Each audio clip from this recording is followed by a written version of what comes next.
John Brennan here with MMA Company. I have Miles Lee, the unbelievable, the CFFC next generation middleweight champ, 5-0, undefeated amateur, coming to us today, one of our sponsored athletes. Miles, how you doing today? What's going on?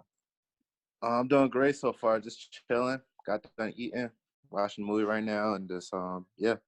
How you doing? I'm doing good, man. Doing what I can. Got a baby on the way in less than a month, so I'm trying to get things situated and get my house in order before I got a little one.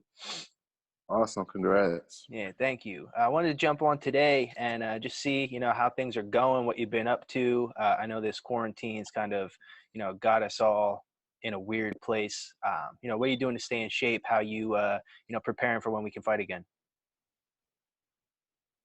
So what I'm doing right now to stay in shape is I try to keep myself occupied and try to keep myself consistent to push-ups every night and morning, here and there, maybe go for jogs and as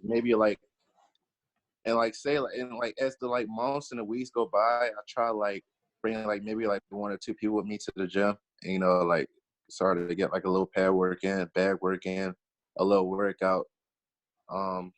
Trying my best to stay in shape. I'm not gonna lie to you, it is hard to stay in shape. And I kinda am getting kinda out of shape, but I'm keeping myself consistent though, Yeah, I I'm mean, doing pretty good so far. you and I used to train together, and it would be nothing for you to fluctuate 15 pounds over a weekend. I know how you can kind of, just eat whatever you want for as long as you want, and then it kind of just falls off during the week. You've been keeping your diet in check, or are you, making late night sheets runs again? Oh man. I've been out here. I think you know that answer already.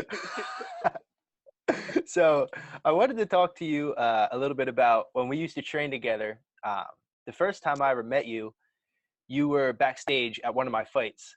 You were walking around, joking Right. around with the Carr brothers, and I had no idea who you are. And then I was talking to Josh, and he was like, "Yeah, that's Miles. He used to train at Dada's. He's a good good fighter, and he's a good wrestler." And then we trained together for the first time, and we were doing the Dutch drills.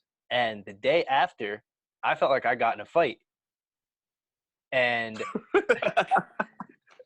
and I'll never forget the time that Zach Kelly, the kickboxing coach, he said to me, Miles asked if he could spar with you, and he promised me he wouldn't hurt you. Are you okay to spar with Miles? I was like, yeah, I'll spar with him, but if he hurts me, I'm done.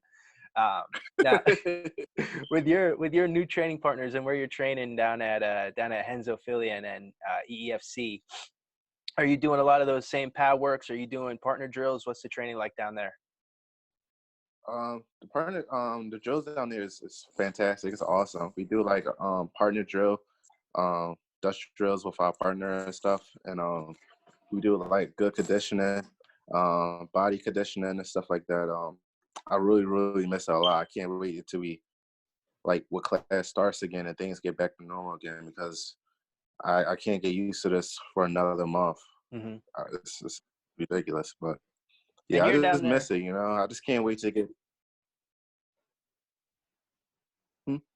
You're down there with some real killers, from Sean Brady training down there to Jeremiah Wells, who I train with at Gracie, Yeah. to even some up and coming stud amateurs. What's the vibe like in that training room, and who are you working with, and what kind of work are they giving you when you're in there? I work with people like Jeremiah.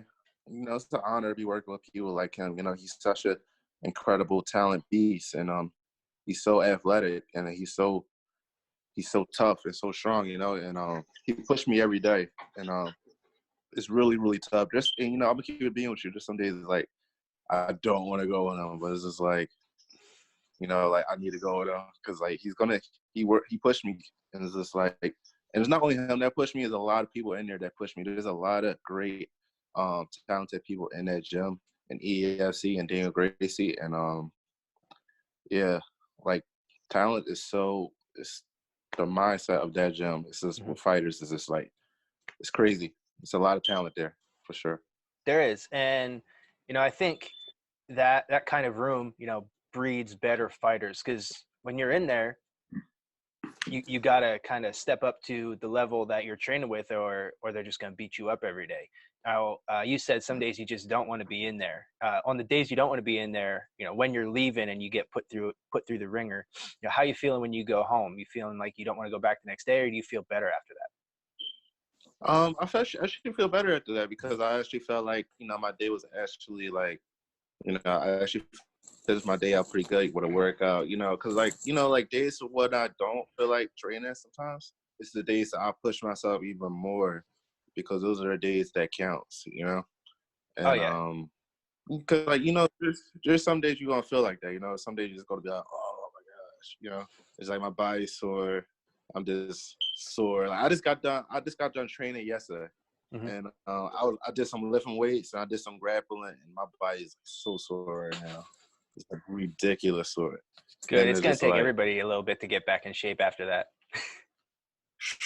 yeah, I give it so it's gonna probably take me like 2 or 3 weeks to get me back in shape. But Yeah. but anyway, yeah, it's definitely definitely gotta push yourself more when you don't feel like doing a lot, because you don't want to get used to that, Sure. You gotta think about it like there's people who train harder than you. So I want to take it back actually to, when you're in high school, right? Because you didn't wrestle your whole life. You picked up wrestling, I think, a lot later than a lot of people in their lives who become good wrestlers. And in a very short Yeah. amount of time, you were nationally known in wrestling. And I also know that you were working, you were part of the Beat the Streets Philly program. I want you to Yeah. talk a little bit about that program, just your wrestling background, how you got into wrestling, and then, how you worked to get to the level that you were so quickly. Okay, so like how I got into wrestling was just like I used to be in like in a disability school, and like I was kind of like I was kind of restricted to do like to not do a lot of things. Like Mm-hmm. I couldn't wrestle because I was like the PIAs, and I was not in the PIAs and stuff like that. So when I was trying to get in, I was wrestling with Palumbo, and which is in Philadelphia, and I was wrestling like exhibition, Mm-hmm. while Beat the Streets was trying to get me to wrestle, in high school, and I wrestled for the PIAAs. And meanwhile, I was still wrestling exhibition, and I was doing freestyle tournaments and stuff like that. And out of nowhere, they were just like, "Hey, we could get you in a public school, and you can wrestle for a different school. All you gotta do is be in the same district area." And I was just like, "Oh wow, seriously?" And they were like, "Yeah." But, it was like some fuzz going around. So it was like, all right, I'm just going to stay in this Catholic school and wrestle for a public school. Mm-hmm. But I didn't know how good I was going to be. So I was still in a Catholic school. I was wrestling for a public school. And, like, there were some people who was already like, hey, you should not be in a public school if you wrestle for a Catholic school.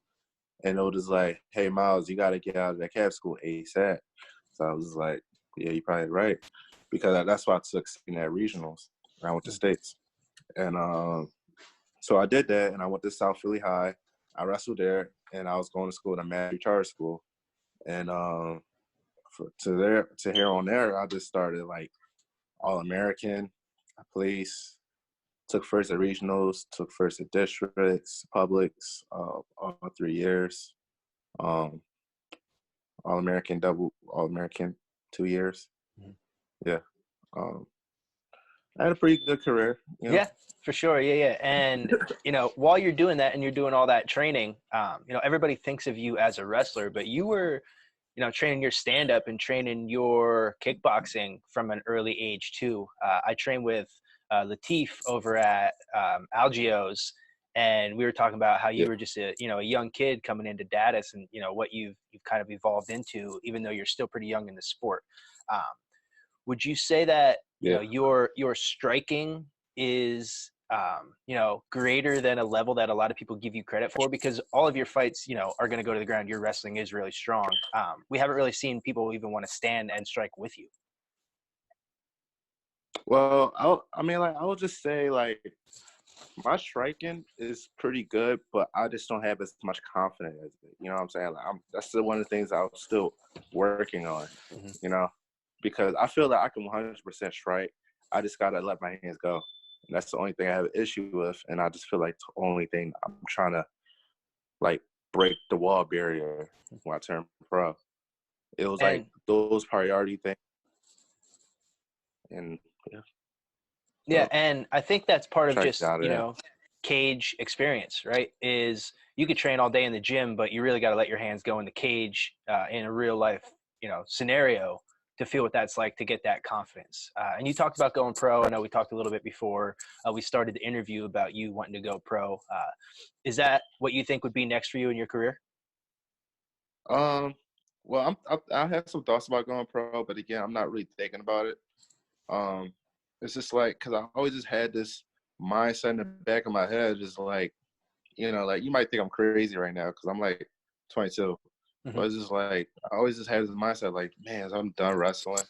I'm like really done, and it's just because it's just like we turn pro, just no more going back to wrestling. It's just Hmm. like because you're pro. So it's like I always thought like in the back of my head it's just like should I get like wrestling just one more shot before I actually go all the way into MMA, Hmm. and that's why I'm kind of like arguing myself right now. So it's like I just kind of like have that thought back and forth because I watch like Flow Wrestling a lot. I'm watching UFC a lot, and I'm kind of hungry to wrestle a little bit more one day. Then I'm just like, oh yeah, fighting. I can't wait to go back into it.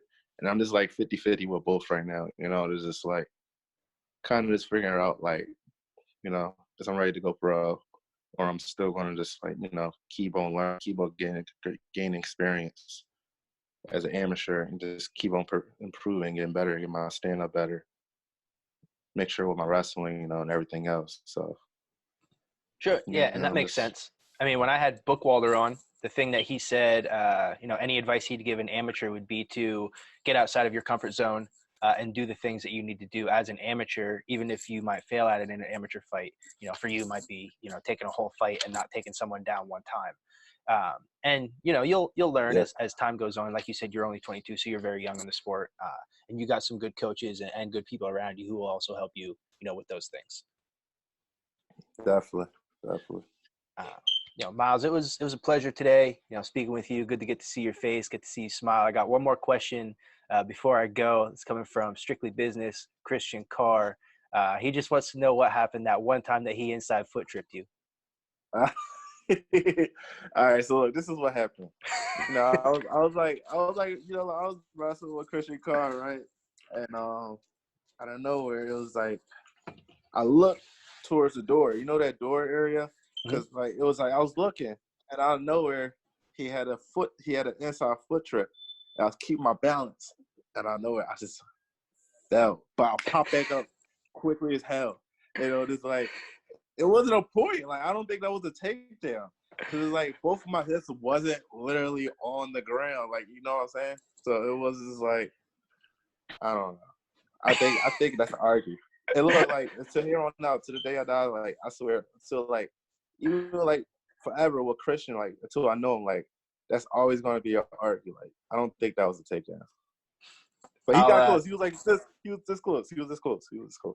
All right, that close. We'll give him that close. All right, That close. I'll check back in with Christian. We'll get his take on it, and we'll see what he says. All right, Miles. Definitely. It was a I'm about pleasure, to say what's man. up. All right, yeah, I'll let him know. I'll let him and Josh know. Everybody else. It was good talking to you. Stay safe. Hopefully, I'll get to see you. Yeah, fighting again soon. It's a pleasure.